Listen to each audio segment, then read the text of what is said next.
नमः संकर्षणाय च। प्रह्लाद नारद पराशर पुंडरीक व्यासाम्बरीश सुक सौनक भीष्मदाल्भ्यां रुक्मांगदार्जुन वशिष्ठ विभीषणादीन् पुण्यानिमान् परमभागवतान् नमामि। श्रीमद्यतीन्द्रवरयोगिपदाब्जभृङ्गं श्रीवानशैलमुनिवर्यदयैकपात्रं विख्यातवेदशिखरो भयतत्त्वबोधं रामानुजं कलिजितं मुनिमाश्रयामः। श्रीमद्यतीन्द्रवरयोगिपदाब्जभृङ्गं वानाद्रियोगिगुरुवर्यदयैकपात्रं श्रीमद्गदाधरगुरुत्तमशिष्यरत्नं शान्त्यादियुक्तयतिराजगुरुं स्मरामि। वाञ्छाकल्पतरुभ्यश्च कृपासिन्धुभ्यैव च पतितानां पावनेभ्यो श्रीवैष्णवेभ्यो नमो नमः। भूतैर्महद्भिर्य इमा पुरो विभुर्निर्मायसेते यदमूषु पुरुषः भुङ्क्ते गुणान् षोडश षोडशात्मकः स्वलङ्कृशिष्ट भगवान् वचांसि मे।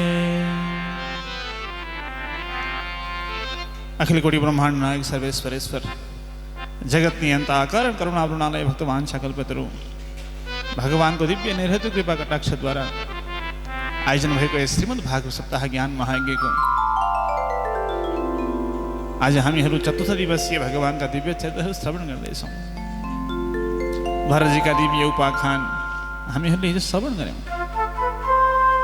पञ्चम स्कन्द स्थान वर्णन गर्ने स्कन्द भएको हुनाले यहाँ भएका वर्षहरूको बारेमा वर्णन गर्नुहुन्छ। 9वटा वर्ष रहेका छन्। ती 9का बीचमा इलाव्रत नाम गरिएको वर्ष रहेको छ। बिचमा वरिपरिबाट घेरिएको छ। बीचमा यो वर्ष रहेको छ। अरू वर्षहरूले वरिपरिबाट घेरेका छन् भने बीचमा यो वर्ष रहेको छ। इलाव्रत नाम गरिएको वर्ष यहाँ ठुला ठुला पर्वतहरू छन् महाराज।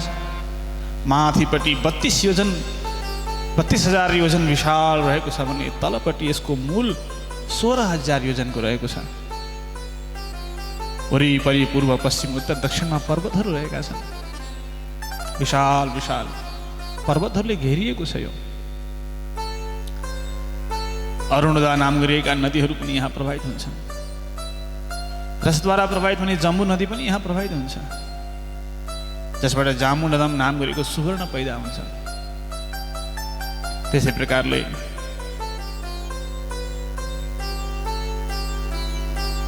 अन्य अन्य दिव्य नदीहरू पनि रहेका छन्। 20 प्रकारका पर्वतहरू पनि यहाँ रहेका छन्। भगवान श्रीहरिले वामन अवतार ग्रहण गरेर बलिलाई निग्रह गर्दा आफ्नो पहिलो पाउले भगवानले भू भुवा स्व महजन तप सत्यलोकसम्म आफ्नो पादमाथि फैलाउँदा अन्नकटाह भेदन गरेर भगवानका दिव्य चरणले अन्नकटाह भेदन गरी त्यहाँबाट जलको धारा प्रवाहित भयो। त्यही जलको धारालाई ध्रुवजीले मेरो कुलदेवको पादारविन्द हो भनेर ग्रहण गर्नुभयो। परम भागवतोस्मत् कुलदेवता चरणारविन्दोदकम् इति, जो मेरो भगवानको चरणोदक हो भनेर ध्रुवजीले त्यसलाई ग्रहण गर्नुभयो। त्यसमा एक सारा भोग भूमि रहेका छन् महाराज। अरू भोग वर्षहरू रहेका छन्। तर यो भारतवर्ष भनेको कर्मभूमि रहेको छ। तत्रापि भारतमेव वर्षं कर्मक्षेत्रम् अन्यानि 8 वर्षाणि स्वर्गिनां पुण्यशेषोपभोगस्थानानि। यो भारतवर्ष नै कर्मभूमि हो। यस बाहेकका अरू वर्षहरू के हुन् त? भोगभूमि हुन्। स्वर्गमा रहेकाहरूले पुण्य भोगेर नसकिँदै यहाँ जन्मनु पर्यो भने अन्य देशहरूमा जन्मिन्छन्। अमेरिका, बेलायत, जापान, कोरिया इत्यादि देशहरूमा जो जन्मियो त्यो स्वर्गबाट पुण्य नसकिँदै ठेलिएको हुनाले त्यहाँ गएर जन्मियो।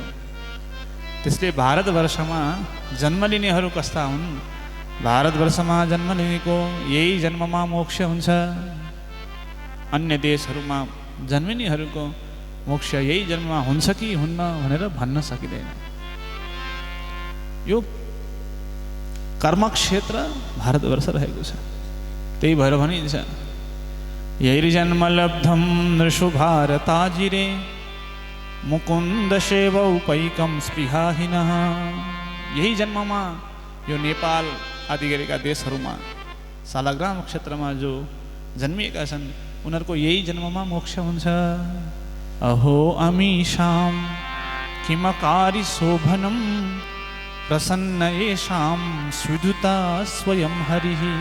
स्वयं भगवान नै प्रसन्न भएर यो नेपाल आदि गरिएका देशहरूमा भगवानले नै जन्म ग्रहण गराउनु भएको हो।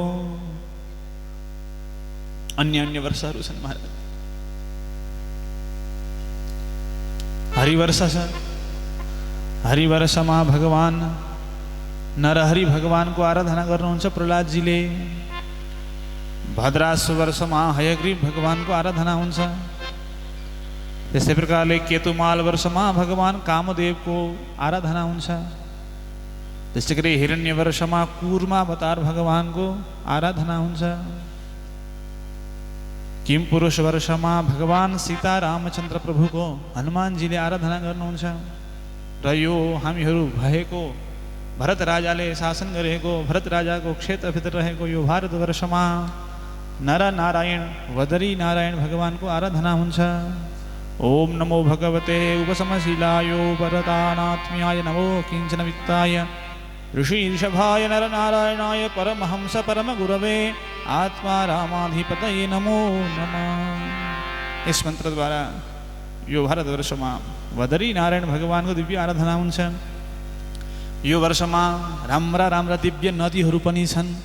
चन्द्रवसा, ताम्रपर्णी, अवटोदा, कृतमाला, वैहायसी, कावेरी, बेणी, पयस्विनी, गोदावरी, सर्करावर्ता, तुंगभद्रा, कृष्णा, वेण्या, भीमरथी, गोदावरी, निर्विंध्या, पयोष्णी, तापी, रेवा, सुरसा, नर्मदा, चर्मण्वती आदि गरेका महान महान नदीहरू छन्।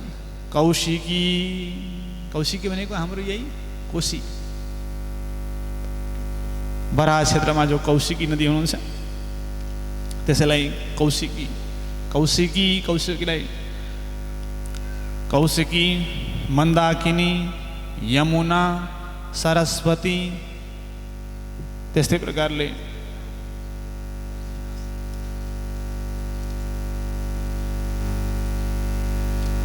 यस्ता राम्रा राम्रा दिव्य पवित्र नदीहरू पनि यहाँ रहेका छन्। किम दुष्करैर्न कृतभैस्तपोव्रतैः दानादिभिर्वा द्विजयेन फल्गुना। ठुलो ठुलो दुष्कृत कर्म गरेर तपस्या गरेर राम्रा राम्रा ठुला ठुला पुण्य कर्महरूलाई सम्पन्न गरेर मानिसहरू स्वर्गको चाहना स्वर्गको अभिलाषा गर्छन्। स्वर्गको अभिलाषा गर्नु व्यर्थ छ। स्वर्गका देवताहरू भन्नुहुन्छन् स्वर्ग आएर के गर्नु? न यत्र नारायण पाद पंकज स्मृति। यहाँ भगवान नारायणको चरणारविन्दको स्मृति छैन। धेरै सुख पाइयो भने भगवानलाई बिर्सिन्छ। धेरै सुख पाइयो भने आफैलाई सर्वेश्वर हो भन्ठानिन्छ। धेरै सुख पाइयो भने हाम्रो रक्षक अर्को हो भन्ने पनि ख्याल गरिँदैन। त्यसैले स्वर्गमा भगवान नारायणको चरणारविन्दको स्मृति छैन। भगवानलाई सम्झिँदैन। स्वर्गमा सुख भोग गर्दा कसले भगवानलाई सम्झिला त? स्वर्ग भनेको सुख भोग्ने स्थान हो, विषय भोग्ने स्थान हो। प्रमुष्टातिशयेन्द्रियोत्सवात् कल्पायुषां स्थानजयात् पुनर्भवात् क्षणायुषां भारत भूजयो वरम। बरु यही नेपालमा जन्म नपाइयोस्। एक दिनको आयु लिएर भए पनि यही जन्म नपाइयोस्। यो भूमिलाई टेक्न पाइयोस्। यो भूमिमा यो हाम्रो शिर ढलोस्। बरु यही एक क्षणको आयु भए पनि यहाँ जन्म नपाइयोस्।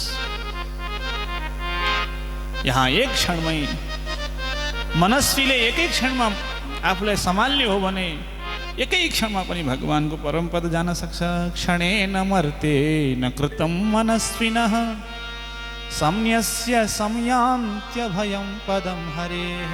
भगवानको त्यो परम पदलाई एकै क्षणमा जीवले पाउन सक्छ, यहाँबाट अन्य स्थलहरूबाट पाउन सक्दैन। त्यस्तो यो हाम्रो नेपाल देश रहेको छ। नेपाल मम नेपाल नेपाल